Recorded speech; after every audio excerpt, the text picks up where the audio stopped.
మీకెంతో సన్నిహితుడైన మోహన్ బాబు గారి గురించి అయితే మీకు అసలు తెలిసిందే అంతా కూడా ప్రతిదీ మీ ముందు పెరిగిందే మనోజ్ కూడా. సో మీరు చిన్నప్పటి నుంచి మనోజ్ ని చూసుకుంటూనే వచ్చారు. అసలు మనోజ్ తత్వం ఏంటి? బయట కనిపించే మనోజ్, లోపల ఉండే మనోజ్ ఒకటేనా? ఇప్పుడు అవన్నీ ఇప్పుడేం మాట్లాడదలుచుకోలేదమ్మా నేను. ఎందుకంటే ఒక డెసిషన్ తీసుకున్నాం. ఈ రాబోయే 4 రోజుల దాకా ఆ విషయాలు మాట్లాడదు. ఎందుకంటే కుటుంబాల మధ్య కాంప్రమైజ్ అవుతుంది. ఇద్దరి మధ్య మాటలు జరుగుతున్నాయి. మళ్ళీ అన్ని సమస్యలు సెటిల్ అయిపోయే పరిస్థితి ఉంది. ఈ పరిస్థితిలో మనం ఏదో మాట్లాడి దానికి వాళ్ళు రియాక్ట్ అయ్యి ఇవన్నీ వద్దు. కొంతకాలం ఆ విషయాన్ని గురించి సెటిల్ అయ్యేదాకా మాట్లాడొద్దు. అంటే ఇప్పుడు ఓకే సార్, అదంతా టాపిక్ పక్కన పెడితే ఆయన ఇప్పుడు జనసేన పార్టీలోకి జాయిన్ అయ్యారు. అంటే పొలిటికల్ గా ఏమైనా ఎఫెక్ట్ అయ్యే ఛాన్స్ ఉందా? ఏముందమ్మా, పొలిటికల్ వెళ్తే నష్టం ఏముంది?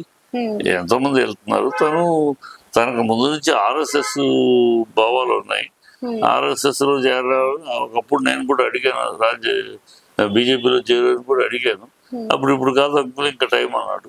ఇప్పుడు మరి మనసు మార్చుకుని బీజేపీ కాకుండా జనసేన అనుకుంటే తన ఇష్టం. వెళ్తే వెళ్ళొచ్చు. కాక సక్సెస్ ఫెయిల్యూర్ ప్రజలు తెలుస్తారు. అది మంచి నిర్ణయమా? సినిమా ఫీల్డ్ వదులుకుని మంచి అక్కడికి వెళ్తున్నాడా, లేదా సినిమా ఫీల్డ్లో ఒక కాలు పెట్టుకుని ఒక కాలు అక్కడ పెడుతున్నాడా, తెలుసుకోవాల్సిన విషయం. ప్రజలు ఆశీర్వదిస్తే ఎక్కడైనా ఓకే, అక్కడ సక్సెస్ అయినా ఓకే. ఇక్కడ ప్రజలు ఆశీర్వాదం కావాలి. సినిమాలో అయినా రాజకీయాల్లో అయినా ప్రజల యొక్క బ్లెస్సింగ్స్ కావాలి. ప్రజలు మనం రిసీవ్ చేసుకోవాలి. అది కాలం చెబుతుంది అంతే కదా. సో అంటే నిన్న మనం చూస్తున్నట్టయితే భూమా మౌనిక గాని ఇంకా మనోజ్ గాని ఇద్దరు కూడా మన భూమా నాగిరెడ్డి గారి ఊరికి ఏదైతే ఆళ్ళగడ్డ ఉందో అక్కడికి వెళ్ళడం కూడా జరిగింది. సో అక్కడ కూడా మరి అఖిల గాని భూమా అఖిల గాని వీళ్ళందరూ వచ్చారు కదా. మరి ఆమె కూడా ఈయన జాయిన్ అయ్యాడు అని చెప్పేసి ఇక్కడికి వచ్చే అవకాశం ఉందంటారా, లేదు టీడీపీలోనే ఉండిపోతుందా భూమా అఖిల గారు? నా ఉద్దేశం ఇవన్నీ ఇంత రాజకీయ కలం అటు ఇటు జరగదు. అది ఏం జరగదు. ఒక ఫ్యామిలీగా కలిశారు అంతే. అలాగే చూడాలి తప్పిదని అది రాజకీయ కోణంలో చూడాల్సిన అవసరం లేదు. అంటే ఇది ఫ్యామిలీ ఇష్యూ గానే మారుతుందా, పొలిటికల్ ఇష్యూగా మారే? లేదు, పొలిటికల్ ఇష్యూ ఎందుకు మారుతుందమ్మా? ఫ్యామిలీ ఇష్యూ తండ్రి కొడుకుల మధ్య, అన్నదమ్ముల మధ్య, అది 4 గోడల మధ్య కూర్చొని చర్చించుకుని సాల్వ్ చేసుకుని జరుగుతుంది ఆ ప్రక్రియ.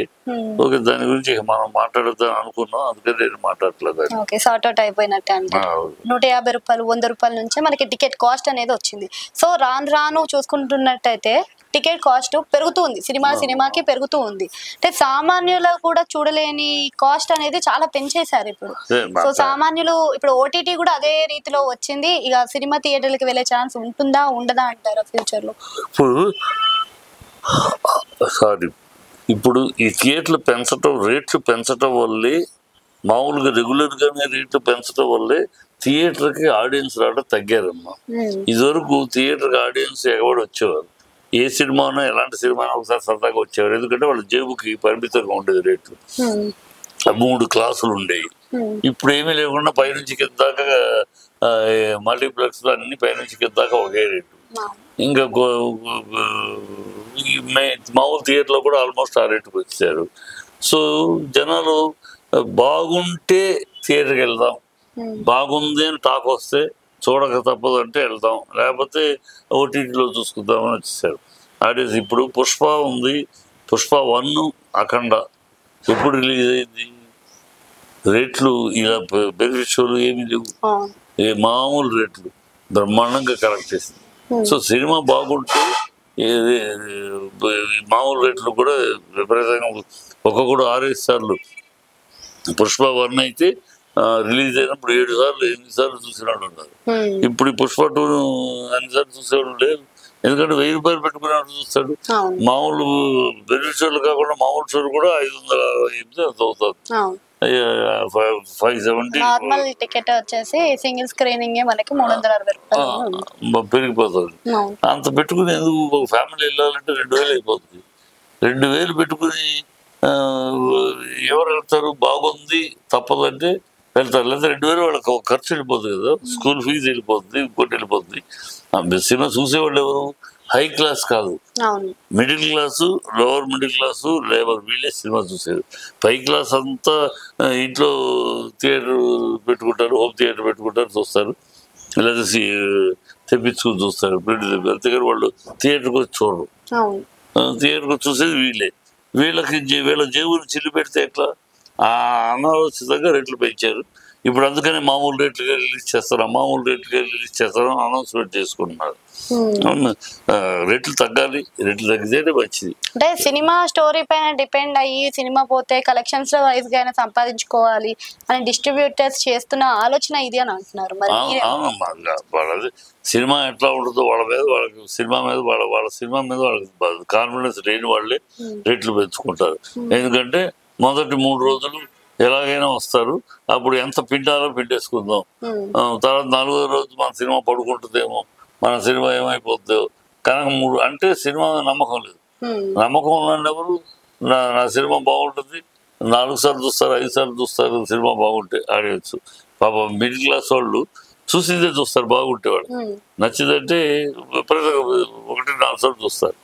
అలాంటి వాళ్ళని దూరం చేసేస్తున్నాం. వీళ్ళు ఏంటంటే భయం, మన సినిమా ఏంటో, మన సంగతి ఏంటో, ఎలా ఉంటుందో, 3వ రోజు 4వ రోజు పడుకుంటుందేమో కనుక మొదటి శుక్రశని అది 3 రోజులు రేటు పెట్టేస్తే ఆ 3 రోజులు మ్యాక్సిమం పెట్టేసుకుందాం.